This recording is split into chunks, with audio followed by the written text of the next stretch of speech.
যোগদানৰ জোৱাৰ উঠিছে বিজেপি দলত। আজি বিজেপি নাওৰু পঞ্চায়তৰ অন্তৰ্গত ৰঙাগড়ত এখনি সভা অনুষ্ঠিত হয়।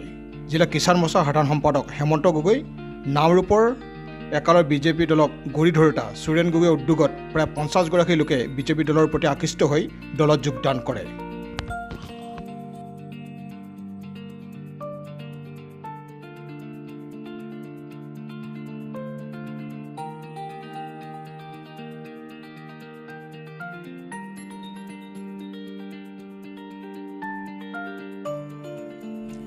ইফালে নগামাটি 9 নং ৱাৰ্ডৰ এখনি বুথ সভা অনুষ্ঠিত হয়।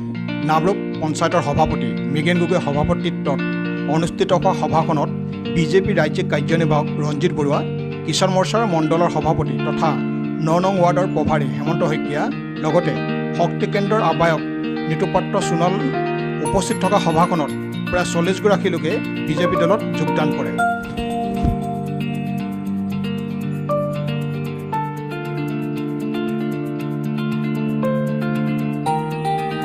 News desk report, Patkai news.